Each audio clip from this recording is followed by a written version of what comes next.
এদিকে বোলপুরে তৃণমূলের অফিস আবার কেষ্টময়, সেখানে অনুব্রত মণ্ডলের ছবি। তবে অন্যদের ছবি সরানো ঠিক নয় মন্তব্য করেছেন কাজল শেখ।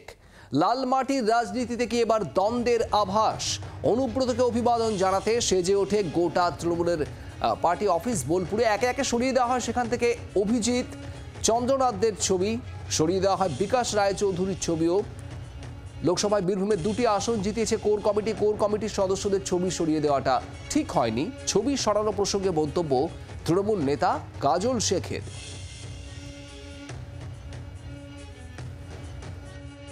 প্রথম কথা বলবো, অনুব্রত মণ্ডল মহাশয়ের ছবি দিয়ে পার্টি লিস্টটা সাজানো হয়েছে, খুব ভালো কাজ করেছে। কারণ বীরভূম জেলার সংগঠনটা তিনি তিল করে গড়ে তুলেছেন। বীরভূম জেলার আমাদের অভিভাবক তিনি, তার হাত দিয়ে আমাদের রাজনীতি জীবনের পথ চলা শুরু। কিন্তু আরেকটা কথা, যেটা হচ্ছে কোর কমিটি আমাদের দলনেত্রী মমতা বন্দ্যোপাধ্যায়ের নির্দেশে তৈরি হয়েছে বীরভূম জেলার। সবাই তাদের যদি ছবি থেকে থাকে সেটাকে সরানো নিশ্চয়ই উচিত হবে না। পাশে লাগাতে পারতো অনুব্রত মণ্ডল মহাশয়ের ছবি, পাশে লাগাতে পারতো, উপরে লাগাতে পারতো দিদির ছবি, এভির ছবি। যদিও আপনাদের মাধ্যমে দেখলাম, কারণ এর আগে আমি অত লক্ষ্য করিনি, ওই ছবির মধ্যে কিন্তু অভিষেক বন্দ্যোপাধ্যায়ের ছবি ছিল, যিনি আমাদের সেনাপতি।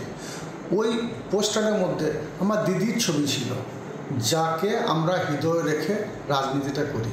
স্বভাবতই সেই ছবি দুটো সঙ্গে সঙ্গে কিন্তু সরে গেছে। সেখানে কিন্তু আমাদের অভিভাবক অনুব্রত মণ্ডল মহাশয়ের ছবি ছিল। তো স্বভাবতই সেই পোস্টারটা, যেখানে দিদি আছে, যেখানে এভি আছে, যেখানে অভিষেক বন্দ্যোপাধ্যায় আমাদের অনুব্রত মণ্ডল আছে, সে বোর্ডটাকে সরানো উচিত হয়েছে বলে আমি ব্যক্তিগত মতামত হিসেবে বলছি, উচিত হয়নি।